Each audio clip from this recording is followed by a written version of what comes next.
No doubt your kids and grandkids are counting the sleeps till Christmas. For the record, it's 5 to go now.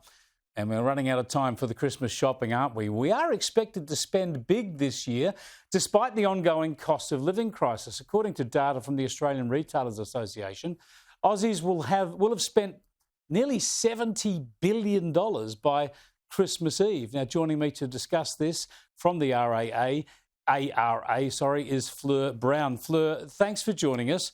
This surprises me that you're thinking we're going to spend up big, $70 billion, even though the cost of living squeeze is really tight for many people right around the country. Yeah, look, it's not a bad result. It's still a relatively subdued spend, and I'll tell you why. It's pretty similar to last year, so it's up just a touch, about 1%. And this is a prediction rather than the actual spend at this point.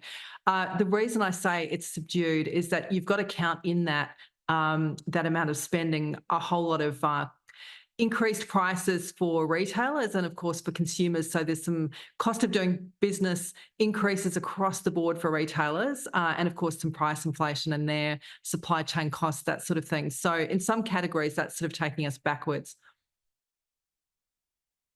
Yeah, now, the other thing, I suppose, when you're estimating how much spending there is to come, I guess with Christmas on Monday, you're going to get spending right up, certainly through Saturday. I don't know whether shops are open on Christmas Eve on Sunday, but I would have thought there's still plenty of spending to come. I've got to tell you, I've still got to get out there and pick up a few more gifts.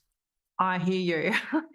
So, look, $9 billion is what's predicted to be spent in the last week. It's always a big final hurrah in the final week. Of course, food spending drives a lot of that. People getting last-minute food items for their home Christmas event, and that across the whole $67 billion that'll be spent in the November-December period, $27 billion of that is food.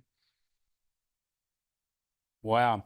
Now, of course, the other thing that I want to get some sort of insight into is when you talk about this spending being high, of course, that doesn't really belie the cost of living crisis, because we know that people who are doing okay in this economy continue to do okay, especially, for instance, if they haven't got a mortgage. But it's people who have a mortgage or people on fixed incomes who are really being hit this year with the cost of living crisis. So we can have this situation where there are a lot of people still spending up big, and good on them. It's great for jobs in the retail sector.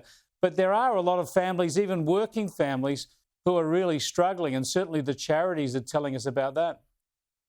Absolutely. Look, there's no doubt that we're in a cost of living crisis, and it's been strongly on retailers' minds. They know they've got to compete really hard for that dollar. We saw that reflected in the Big Friday spending success. A lot of Australians out there trying to get a bargain, trying to bring down that overall spend for Christmas. So a really big proportion of that was people buying their Christmas presents through those Black Friday sales, which were largely, extremely genuine sales, because retailers know it's really stiff competition this year.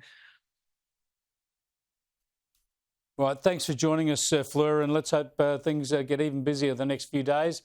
And look, it's a great time of the year to get out there and shower the people you love with gifts. But if you find the cost of living crisis isn't really hitting you that hard, then there are plenty of great charities you can help make Christmas better for other families. Vinnie's, of course, springs to mind, but there's plenty of others as well who can help out this Christmas.